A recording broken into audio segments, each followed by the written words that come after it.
Salut et bienvenue dans cette vidéo. On va réaliser un petit projet, l'histoire de nous exercer un petit peu. J'ai choisi un projet d'un système bancaire, c'est-à-dire de l'inscription d'un client juste à la création de sa carte. Ne vous inquiétez pas, nous allons réaliser ce projet juste avec les éléments qu'on a vus jusqu'à présent, c'est-à-dire les propriétés, le constructeur, les setters et les headers. Euh, pour commencer, j'ai créé un petit dossier avec différents dossiers, justement ce dossier. Et j'ai deux fichiers. Donc le premier fichier c'est bond.class.php qui va comporter en fait ma classe. Et ensuite j'ai index.elzo.php qui va donc nous servir pour l'affichage, d'accord. J'ai fait un require pour relier en fait ma classe avec ma page d'affichage. Et donc nous on va travailler sur cette page là donc qui est bond.class.php. Pour commencer, je vais déclarer donc ma classe.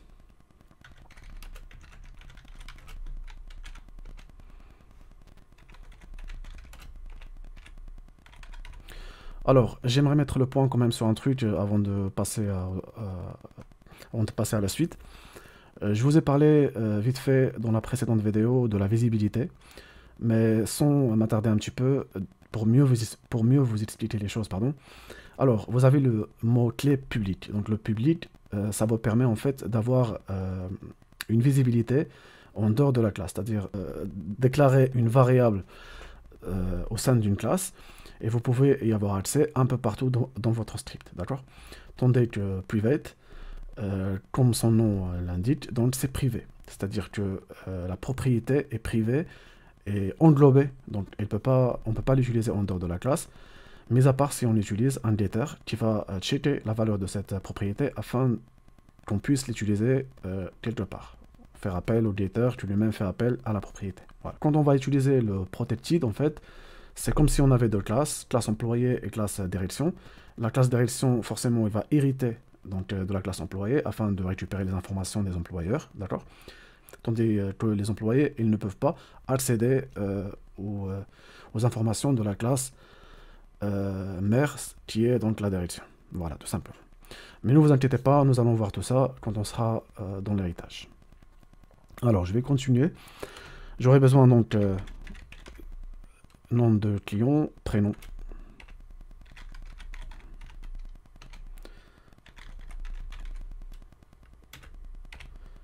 Ensuite, statut.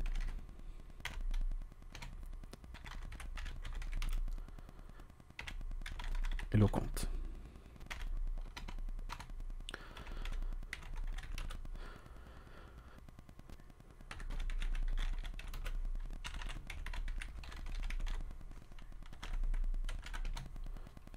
Alors, pour le constructeur, il doit toujours être en public. Sinon, ça va être difficile de créer des objets s'il est en privé, d'accord. Il faut toujours le mettre en public.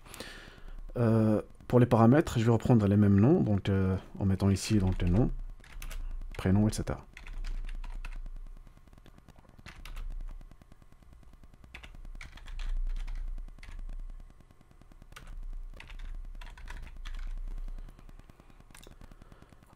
Je vais laisser le constructeur vide pour le moment et je vais déclarer donc 4 getters.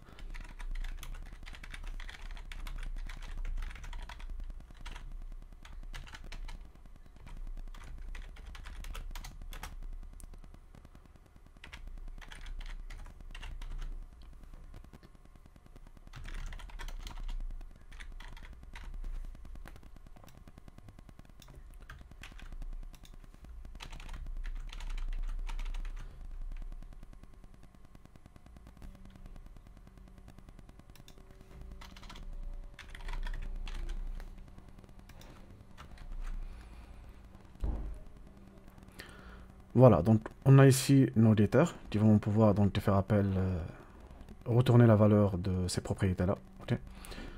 Maintenant, on va s'attaquer au setter. Donc public, fonction, set name.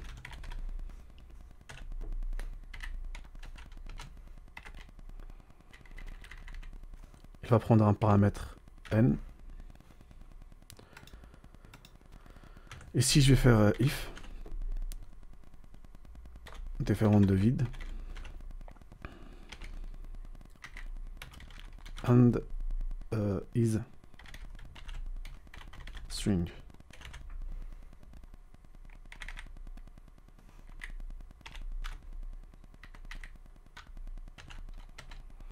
Donc, je vérifie si ma variable n'est pas vide et si elle est de type chaîne de caractères.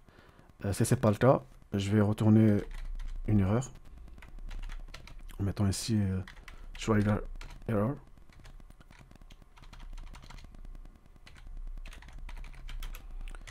Veuillez saisir votre nom.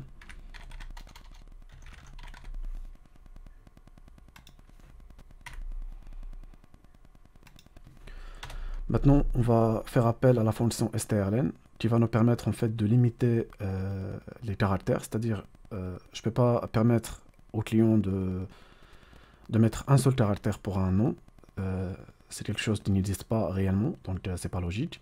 Donc à la limite, je vais rester sur un minimum de caractères de 3 et je vais mettre 25 caractères au maximum, d'accord? Alors je vais faire un petit if, ensuite je vais faire appel à strlen qui va prendre en paramètre donc le n et je vais dire donc inférieur à 3. Ensuite strlen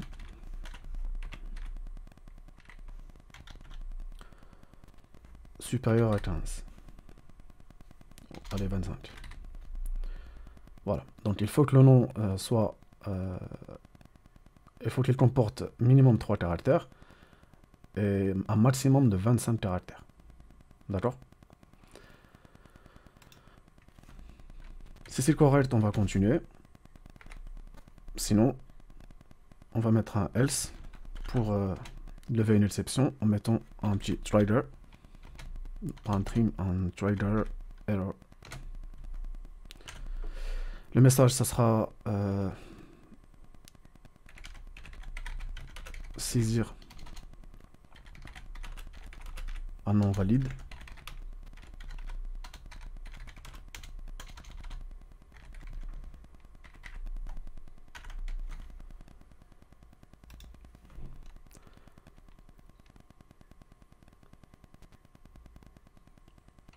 Et pour finir, on va faire donc un this et on va chercher donc le nom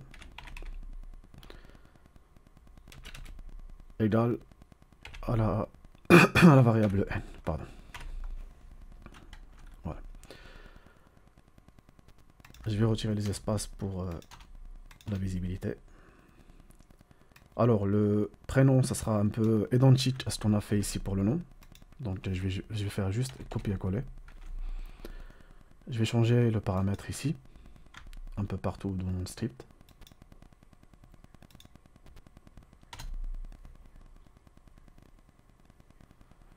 On va mettre un P.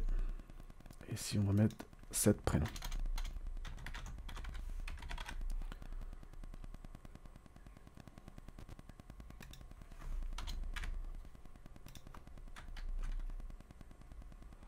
Donc, idem, il faut qu'il ne soit pas vide, il faut qu'il soit de type chaîne de caractères.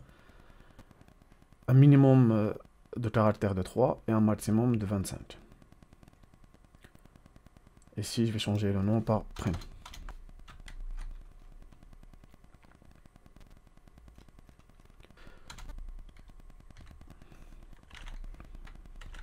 Elle va prendre en paramètre S.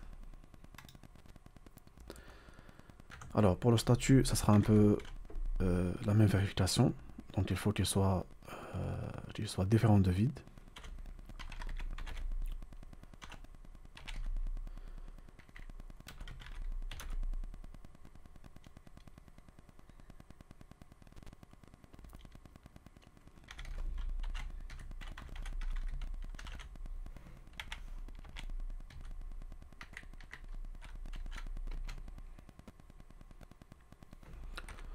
Dans le cas contraire, on va lever une exception avec un petit message.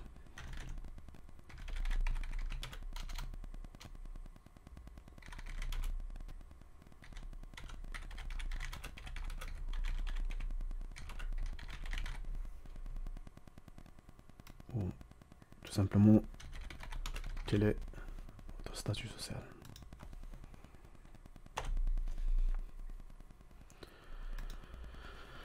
Donc on a vérifié qu'il comporte donc des caractères et qu'il est de type chaîne de caractères. Par la même occasion, on va vérifier, on va donner 3 choix à l'utilisateur. Donc on ne peut pas choisir n'importe quel statut comme ça à la main, mais on va définir une liste de choix. Moi, ce que je vais faire ici, c'est uniquement donc 3 choix par une condition. Mais si vous voulez réaliser un projet concret, vous devez faire une liste, d'accord, que vous allez enregistrer dans une base de données et que vous allez l'appeler comme liste dynamique, d'accord. On va pouvoir choisir le statut. Pour le moment, on va choisir 3 statuts, donc on va dire indépendant, salarié ou entreprise. Si le paramètre S est égal à, on va dire, indépendant, ou alors salarié,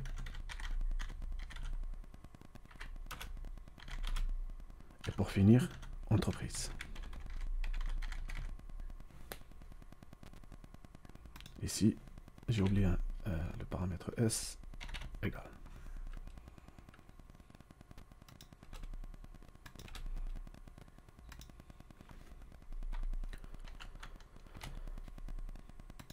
Si on choisit une de ces options, on va continuer.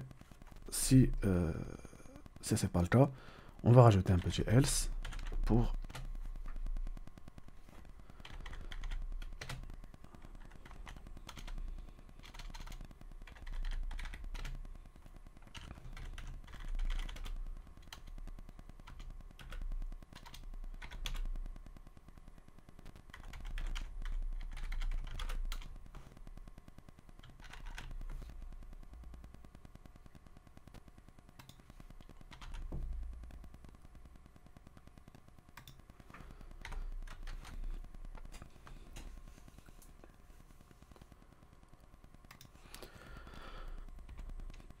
et pour finir, on va faire donc this statut égal au paramètre S, tout simplement. Set count.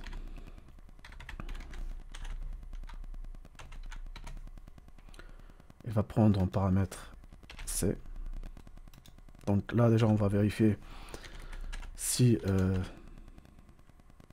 c'est pas vide, bien évidemment.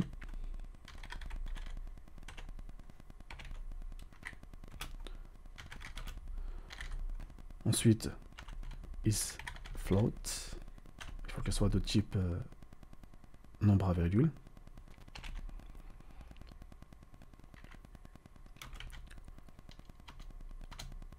Voilà, comme ceci. Dans le cas contraire, on va lever une exception, pardon.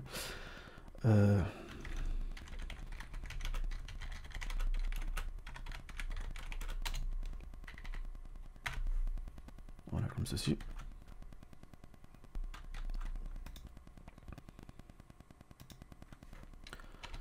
Et si on va faire if, donc c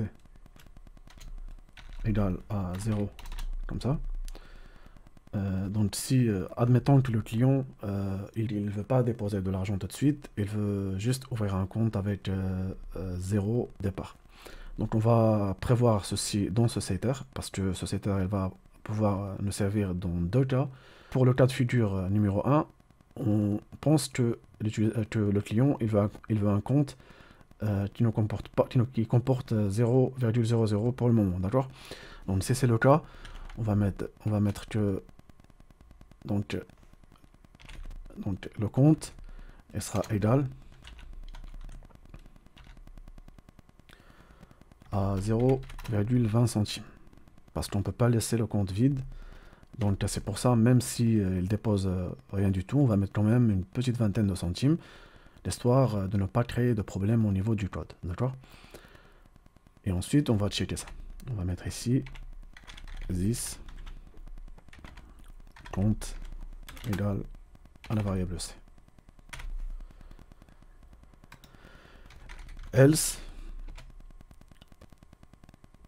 on va mettre un if. Donc si le paramètre c est égal à 1, c'est-à-dire, non, on va dire supérieur ou égal à 10, voilà, on va dire que tu ne peux pas déposer moins de 10 euros. Dans ce cas, on va faire tout simplement un this compte égal au paramètre c. Je pense que vous avez compris. Dans ce cas de figure, c'est à l'ouverture de compte.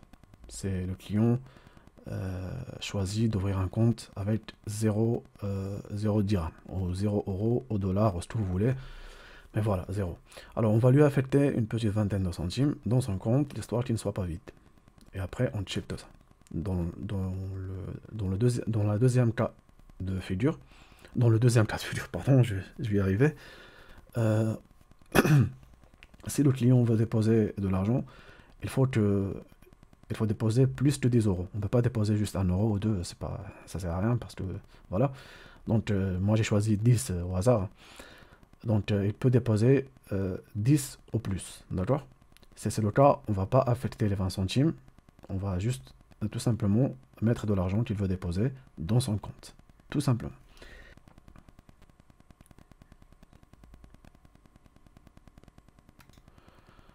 Alors, nous allons faire la création de notre objet. Admettons, voilà, on est une banque, un client arrive, ils nous disent, voilà, je veux ouvrir un compte. Très bien, donc on va dire que c'est Jack Sparrow, allez. Donc, excusez-moi les gars, c'est ok, Jack, comme ceci, égal à new banque, donc on fait appel à notre classe, et donc c'est là que commence l'ouverture de compte. Premièrement, on veut son nom, et pour son prénom, on va mettre Sparrow, voilà. Sparrow. Pour son statut social, on va dire qu'il est indépendant.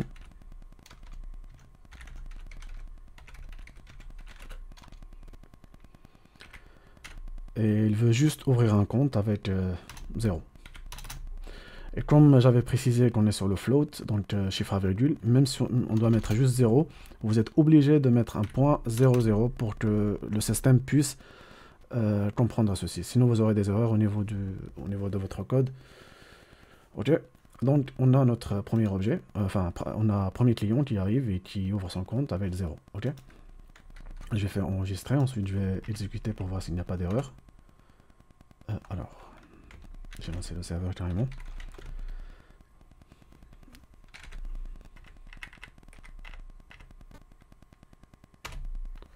Voilà, j'ai pas d'erreur. Alors, je vais faire get.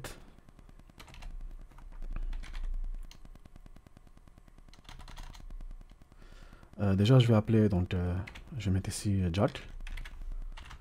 Et je vais appeler, donc, get, non, voilà, comme ceci.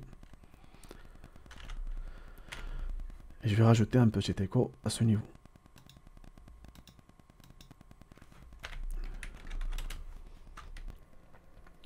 Donc, si je fais exécuter, vous allez voir, donc, tac, il me retourne Sparrow. Idem, si je mets par exemple get status, voilà, je vais faire enregistrer, ensuite je vais réactualiser, il va me retourner indépendant, d'accord. Maintenant, on va retourner donc à son compte, d'accord.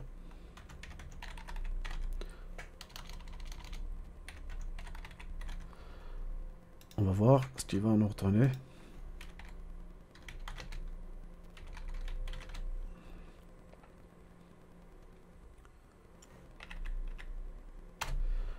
Donc il a 0,25 centimes sur son compte. d'accord? En sachant qu'il a ouvert un compte, Monsieur Sparrow, il a ouvert un compte avec 0, et on lui a attribué 25 centimes, histoire que le compte ne soit pas vide. Maintenant, on va faire un petit affichage. Ça va rester un petit peu sur le terminal, histoire de vous montrer un petit peu les éléments. Pour commencer, je vais faire un petit écho, en mettant par exemple client numéro. Admettons que Jack Sparrow, c'est le premier client de notre banque, donc c'est le premier qui venait de s'inscrire, pardon, je suis arrivé à notre banque. Alors on va faire ceci, donc client numéro 1, ensuite on va rajouter un point PHP and offline, voilà, comme ceci. Maintenant, je vais rajouter echo.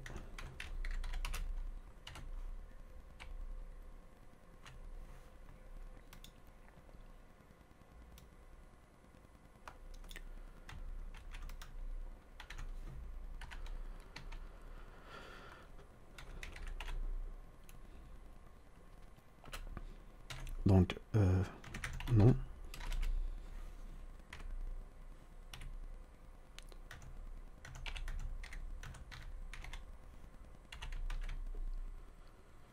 Get non.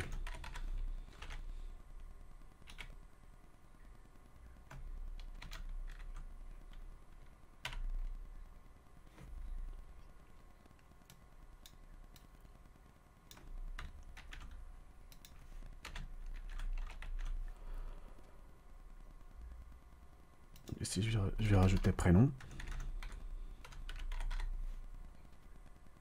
Et ici, ce sera situation.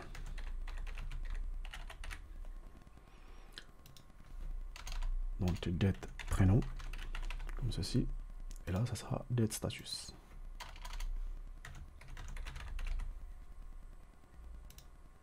Et pour finir, on va rajouter donc le compte.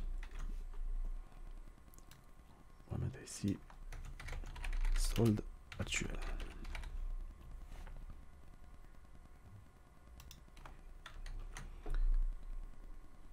Voilà. Je vais faire clear. Et je vais agrandir un peu le terminal, histoire que vous voyez mieux. Tac. Et j'exécute mon fichier. Et donc, comme vous pouvez le voir, notre premier client, il vient de s'inscrire. Et c'est Jack Sparrow. Il est indépendant, donc sa situation est indépendante. Alors, son solde, c'est Jack. Excusez-moi les gars. Alors, c'est compte ici.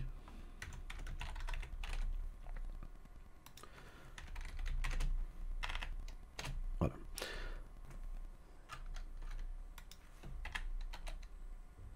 Voilà. Je réexécute.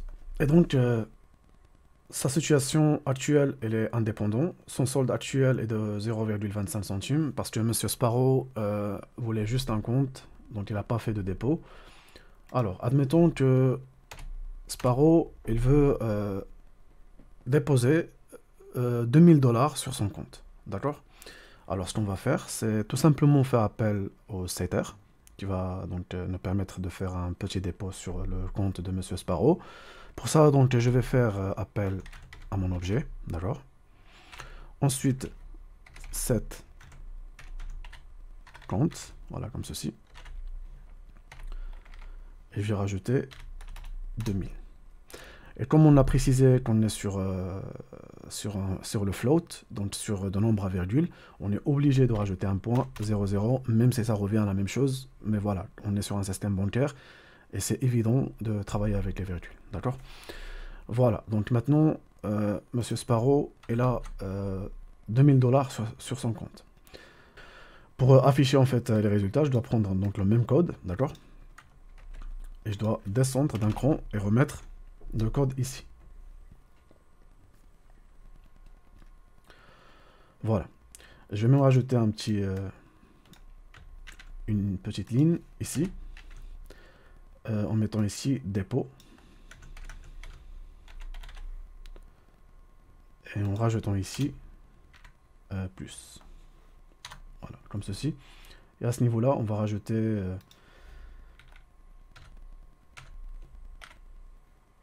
le signe dollar, voilà, comme ceci. Je vais reprendre le même signe que je vais rajouter juste ici. Voilà. Donc maintenant, je vais réexécuter mon fichier. Et comme vous pouvez le voir, donc on a ici Jack Sparrow qui a ouvert un compte avec 0 $. La banque, notre banque lui a attribué 25 centimes histoire que le compte ne soit pas vide. D'accord. Et puis, Monsieur Sparrow, il a fait un dépôt de 2000 $ sur son compte. On a ici donc un dépôt de plus 2000 $.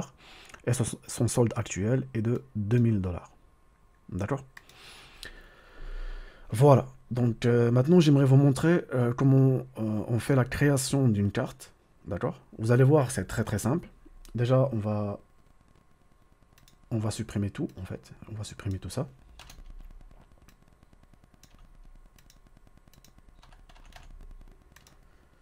Voilà, comme ceci. J'ai ici un fichier HTML que j'ai appelé card. Donc c'est une petite illustration d'une carte que j'ai réalisée avec le HTML et du CSS. Je ne voulais pas le faire directement devant vous parce que ça sert à rien, parce que voilà, on code PHP, pas HTML. Alors, on va prendre donc notre code, on va refermer PHP à ce niveau-là et on va coller le HTML ici. D'accord? Ici, on a le nom. D'accord? On va retirer ça parce que c'est en statique. Et on va ouvrir PHP à ce niveau-là. Et on va le refermer directement après. On va faire donc echo et on va faire appel à notre objet et désigner donc get nom. Je vais concaténer avec un petit espace comme ceci. Voilà. Et rajouter juste après l'objet et faire appel à son nom. Donc get nom. Get prénom, pardon.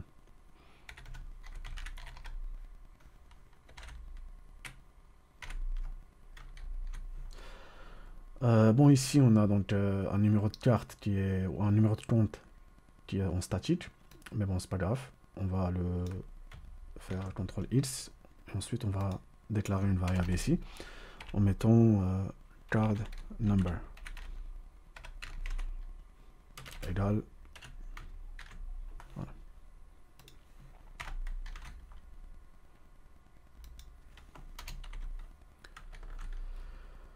Et ici, je vais ouvrir PHP, encore une fois. Echo la variable card number. Voilà, comme ceci. Maintenant, je vais lancer mon serveur. Donc,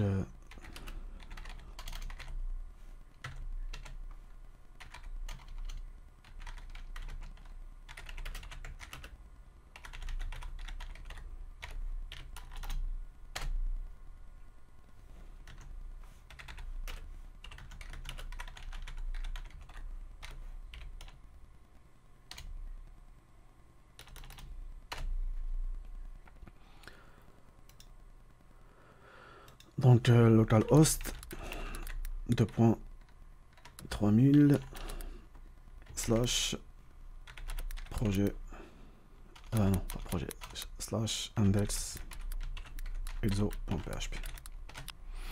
Et donc comme vous pouvez le voir, donc j'ai ici la carte de Jack Sparrow avec son numéro de compte et son nom qui est affiché sur la carte. D'accord. Voilà, c'est une petite illustration graphique que j'ai fait pour vous montrer un petit peu, pour vous illustrer un petit peu. Bon, VR Bank et tout, c'est juste pour l'exemple. Voilà, donc vous voyez que c'est dynamique. Vous pouvez bien sûr, pour le numéro de compte, vous voyez très bien que c'est statique, donc on va dire c'est en dur. Mais vous pouvez très bien réaliser un système bancaire complet avec un numéro de compte dynamique que vous aurez réalisé avec une classe qui va gérer les comptes, etc., avec les bases de données. Donc ça, c'est pour un projet, on va dire, concret, pour réaliser un système bancaire complet. Moi, ici, je vous ai montré juste les bases, donc juste pour vous montrer un petit peu comment vous exercez et ce qu'on peut faire avec des éléments qu'on avait jusqu'à présent. Et comme vous pouvez le constater, on peut faire déjà beaucoup de choses avec de l'orienté objet. Alors, vous voyez ici, Jack Sparrow, je peux très bien changer ceci. Admettons que, voilà, au lieu de Jack Sparrow, je vais mettre mon nom et mon prénom ici.